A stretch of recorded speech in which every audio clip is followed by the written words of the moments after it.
অনেক পেশেন্ট আমাদের কাছে আসেন বিভিন্ন ধরনের কমপ্লেন নিয়ে, যেমন ধরুন একটা সারা শরীরের বিভিন্ন জয়েন্টে জয়েন্টে বা হাড়ের মধ্যে ব্যথা হচ্ছে, কেউ কেউ বলেন মাসেল ক্র্যাম্প হচ্ছে, কারোর কারোর আবার এটা লেথার্জি, কাজ করতে ভালো লাগে না, এরকম বিভিন্ন ভেগ কমপ্লেন থাকে তাদের।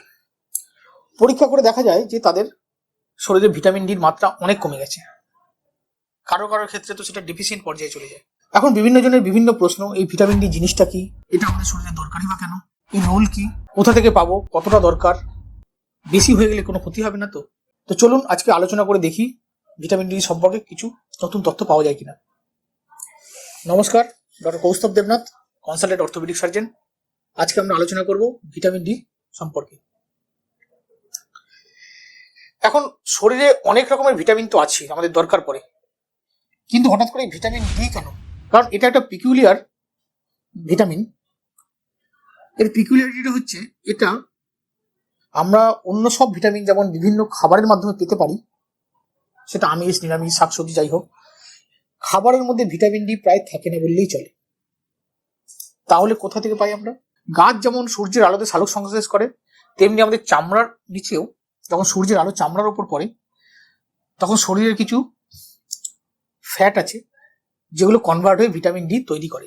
এই ভিটামিন ডিটা এরপরে লিভারে যায়, সেখানে কিছু চেঞ্জ হয়, তারপর কিডনিতে যায়, সেখানে আবার চেঞ্জ হয়, তারপরে শরীরে কাজ করার মতো ভিটামিন ডি তৈরি হয়, যেটাকে আমরা বলি অ্যাক্টিভ মেটাবোলাইট। সূর্যের আলো না থাকলে ভিটামিন ডি প্রায় তৈরি হওয়া অসম্ভব। এখন ভিটামিন ডির কাজটা কি?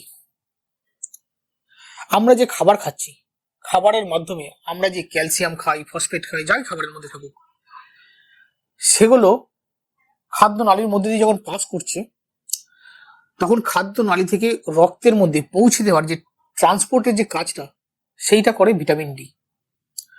অর্থাৎ ভিটামিন ডি যদি না থাকে বা শরীরে খুব কম থাকে, তাহলে খাদ্যের মধ্যে যে ক্যালসিয়াম, আমরা যতটাই ক্যালসিয়াম খাই, সেটা খাবারের মাধ্যমেই খাই বা কোনো ওষুধপত্রের মধ্যেই খাই, সেটা খাবার থেকে শরীরের মধ্যে প্রবেশই করবে না, খাদ্য নালীর মধ্যে দিয়ে পাস হতে হতে হতে স্টুলের মাধ্যমে সেটা বেরিয়ে যাবে। তাই গুচ্ছ গুচ্ছ ক্যালসিয়াম খেলে হবে না, ভিটামিন ডি যদি না থাকে শরীরে ক্যালসিয়াম এবং ফসফেটের ঘাটতি দেখা যাবে।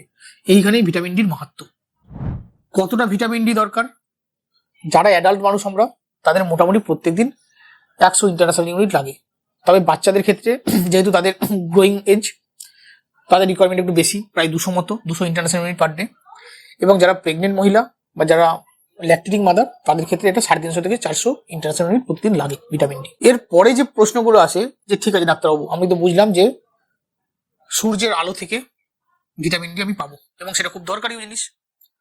এখন প্রশ্ন হচ্ছে যে যে কোনো সময় কি রোদ্দুরে গিয়ে বসলে হবে? উত্তরটা হচ্ছে না। সূর্যের আলোর কিছু ওয়েভলেন্থ আছে, তরঙ্গ দৈর্ঘ্য। একটা নির্দিষ্ট সময়ের একটা নির্দিষ্ট ওয়েভলেন্থের সূর্যালোকই শরীরে ভিটামিন ডি ভালোভাবে তৈরি করতে পারে।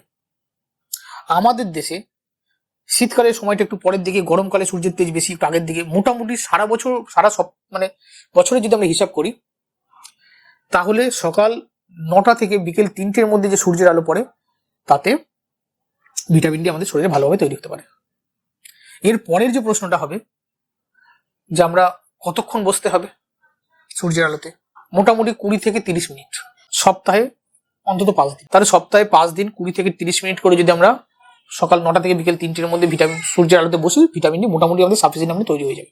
এর পরের প্রশ্নটা হচ্ছে যে কতটা স্কিন খুলে রাখতে হবে। অনেকে বলেন ডাক্তারবাবু, আমি তো সারাদিন রোদ্দুরে বাইরে হই, সারাদিন বাইক নিয়ে এদিক ওদিক ঘুরে বেড়াচ্ছি, কাজ করছি, আমার ভিটামিন ডি কমায় কি করে? দেখা যাচ্ছে তিনি ফুল শার্ট, জামা, প্যান্ট, শো, মাথায় হেলমেট, কখনো কোনো হাতে গ্লাভস পরে বাইক চালাচ্ছেন, ফলে তার স্কিনের কোনো অংশটাই এক্সপোজ নয়। সূর্যের আলোতে তার গরম লাগছে, ঘাম হচ্ছে, কিন্তু ভিটামিন ডি তৈরি হচ্ছে না। তাই ভিটামিন ডি তৈরির জন্য চামড়া বা স্কিন এক্সপোজ থাকা খুব জরুরি। কতটা এক্সপোজ? মোটামুটি 20% অফ বডি সার্ফেস এরিয়া, মানে সারা শরীরের 1/5 এই কিভাবে মেজার করবো? রাফলি আমরা যদি জামার হাতা গুটিয়ে এত অবধি তুলে নিই এবং প্যান্টটাকে যদি থাইয়ের মাঝামাঝি অবধি গুটিয়ে নিই, তাহলে শরীরের দুটো হাত এবং দুটো পায়ের যে অংশটা উন্মুক্ত থাকে, সেটা মোটামুটি 20% সার্ফেস এরিয়ার সমান। তা এতটা অংশ খুলে রেখে যদি আমরা সপ্তাহে 4-5 দিন 6 দিন করে সূর্যের আলোতে বসতে পারি, তাহলে আমাদের ভিটামিন ডি কম হওয়ার কথা নয়। এখন কিছু কিছু মানুষ প্রশ্ন করেন যে আমার যা লাইফস্টাইল, আমার যে যা কাজের ধরন, তাতে আমাকে কি সম্ভব নয় সূর্য আলোতে বসে? আমি সকাল 8টার মধ্যে অফিসে ঢুকে যাই, আবার বেরোতে বেরোতে বিকেল 6টা। আমি তাহলে ভিটামিন ডি কোথায় থেকে পাবো? সেক্ষেত্রে ন্যাচারাল সোর্স থেকে তো পাওয়া আপনার পক্ষে সম্ভব নয়। আপনাকে তাহলে ওষুধের মাধ্যমে বিভিন্ন ধরনের ক্যাপসুল বা পাউডার জাতীয় ওষুধ, সিরাপ পাওয়া যায় ভিটামিন ডি, সেগুলো খেয়ে আপনাকে ভিটামিন ডির মাত্রা সঠিক রাখতে হবে। কারোর ক্ষেত্রে ভিটামিন ডি এতই কমে যায় যে শুধু ওষুধ নয়, তাদেরকে শুরুর দিকে কয়েকটা ইনজেকশনও দেওয়ার দরকার হয়ে পড়ে। আর লাস্ট যেটা বলে শেষ করব, যে ভিটামিন ডি যদি কেউ ভুল করে অনেকটা ওষুধ খেয়ে ফেলেন, অনেক দিন ধরে প্রচুর ভিটামিন ডি খাচ্ছেন, তার ভিটামিন ডির মাত্রা স্বাভাবিকের থেকে 200 গুণ, 300 গুণ, 500 গুণ হয়ে যায়, তাতে কি ক্ষতি হবে? হ্যাঁ, কিছু কিছু খারাপ সিমটম দেখা যায়। পেশেন্টের টেস্টটা বেড়ে যাবে, বারে বারে প্রস্রাব হবে, শরীর দুর্বল হবে, কনস্টিপেশন হতে পারে, কারো ডায়রিয়া হতে পারে, সিভিয়ার হেডেক হতে পারে। তো প্রচুর ভিটামিন যদি বেড়ে যায় শরীরে, ভিটামিন ডি, তাহলে এইগুলো হতে পারে। তাহলে আমরা আলোচনার মাধ্যমে বুঝলাম ভিটামিন ডি আমাদের শরীরের হাড়ের জন্য খুবই একটা জরুরি উপাদান, যেটার সোর্স মেনলি সূর্যের আলো। যাদের সূর্যের আলো থেকে ভিটামিন ডি নেওয়া সম্ভব, তারা ভিটামিন ডি সূর্যের আলোতে বসুন রেগুলার। যাদের পক্ষে সেটা সম্ভব নয়, তাদেরকে ওষুধের মাধ্যমে ভিটামিন ডির ঘাটতি পূরণ করতে হবে। নমস্কার।